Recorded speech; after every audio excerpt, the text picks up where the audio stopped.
Est-ce que, hormis tous ces points, vous avez d'autres craintes par rapport à la reprise? J'ai l'impression que pour Fatech, l'avenir a l'air plutôt serein, plutôt dégagé.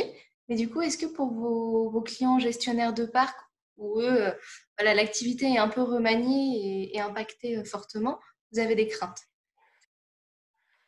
Alors, les premières craintes que nous avons eues, nous, ce sont des craintes très basiques qui portent sur la trésorerie, sur la capacité de nos clients à nous régler leurs factures. Dans le modèle économique de Fatec, on peut être amené à mettre sous contrôle et à payer pour compte la totalité des coûts de la flotte. Donc, dans ce cas de figure, on a, nous, des encours avec nos clients qui peuvent être des encours très significatifs.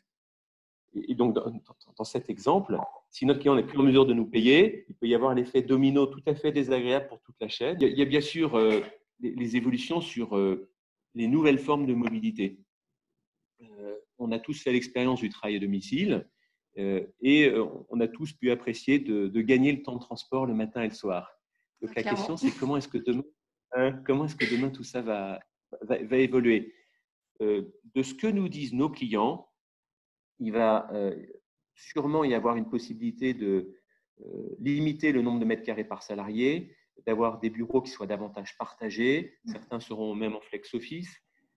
Cela étant, la majorité de nos clients nous disent qu'ils ont envie de garder des bureaux comme base arrière pour leurs salariés, que leurs salariés ont besoin de se retrouver, ont besoin de pouvoir échanger régulièrement, et que le travail à domicile, c'est un équilibre, une respiration, mais en général, hein, sauf exception sur certains métiers, mais en général, ça ne peut pas être la règle unique de travail. Et donc, les gens ont besoin quand même de revenir régulièrement au bureau. Donc, quel est l'impact sur la mobilité? Ça veut dire à la fois moins de déplacements et des déplacements différents.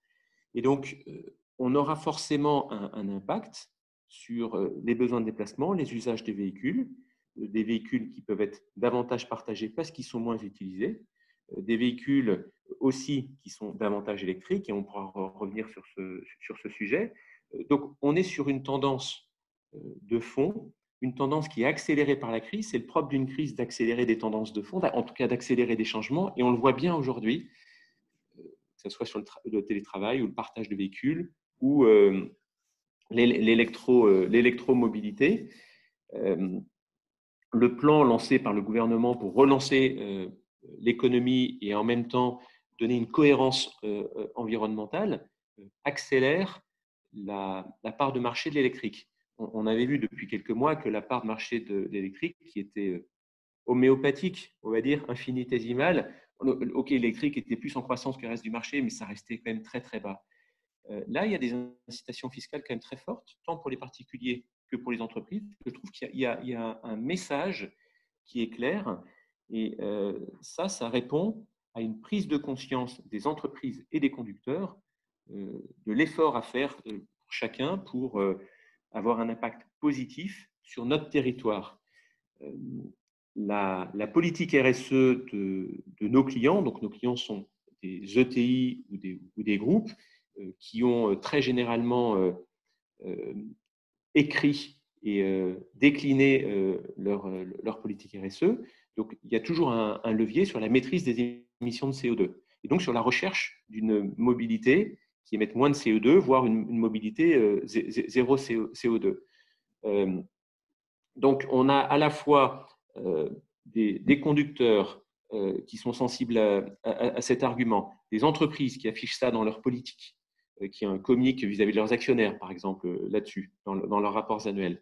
On a un gouvernement qui met les moyens sur la table, et on a enfin des constructeurs qui ont des offres qui s'élargissent beaucoup. Reconnaissons-le. Hein, tous les constructeurs ont maintenant une gamme qui se complète avec des véhicules tout à fait attractifs. Donc, il y a des conditions de marché pour réellement accélérer le développement de l'électrique. Et de mon point de vue, le plan du gouvernement sur l'électromobilité va dans le bon sens et est cohérent pour notre écosystème de la mobilité. Et puis, en tout cas, je le souhaite pour l'emploi en France. Voilà. Et est-ce que on voit que vous êtes ravi de l'accent mis sur l'électromobilité par le plan de relance du gouvernement, mais c'est vrai que enfin, certains sons de cloche regrettent que voilà, il s'adresse principalement au monde de la vente et pas trop de la prévente, qu'il oublie certains acteurs, on va dire, de la filière automobile. Est-ce que vous êtes d'accord avec ça, vous qui n'êtes pas ni Alors, fonctionnaire ni… alors en fait, moi, je vais être très pragmatique. Le plan parfait qui intègre tout, il n'est pas de ce monde. Euh, donc, en revanche, le petit pas positif qui va dans la bonne direction, il mérite d'être salué. Je reconnais avec vous que le petit pas positif, il ne répond pas à toutes les attentes de l'écosystème, c'est-à-dire de tous les acteurs. Voilà. Mais reconnaissons pour le moins que ces incitations fortes et visibles vont dans le bon sens. Voilà. Et après, ça entraîne une dynamique, mais je suis d'accord avec vous. On a besoin de retrouver notre indépendance sur des sujets clés. Il y a la question des batteries, il y a la question de la production d'énergie. On ne peut pas se concentrer uniquement sur un maillon. Mais à force de renforcer tous ces maillons, on aura une chaîne qui sera plus forte pour pouvoir y aller. Donc, je vois plus le verre à moitié plein et les efforts qui sont réalisés plutôt que de vouloir une solution parfaite et plus difficile à mettre en œuvre. Et enfin, ma dernière question, à moitié répondue.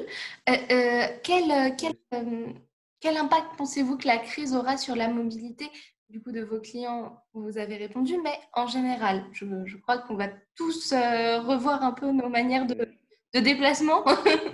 Du coup, quel avis portez-vous? Ben, on évolue vers des mobilités raisonnées et responsables.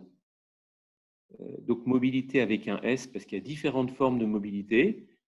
Le vélo, bien sûr, les autres deux roues, du 4 roues individuel, du 4 roues partagé, du transport en commun, et ainsi de suite, du VTC et du bus, enfin, j'en oublie.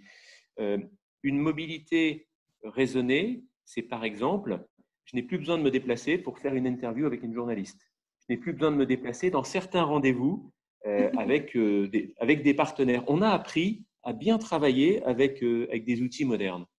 Ça, c'est ce que j'appelle une mobilité raisonnée. On va économiser quand même des déplacements courts, moyens ou longs grâce aux visio. Ça, c'est mobilité raisonnée. La mobilité responsable, c'est de prendre en compte notre impact CO2 et du coup d'accepter de mutualiser davantage nos véhicules avec des solutions d'autopartage qui sont quand même très au point et très démocratisées à des coûts ultra accessibles.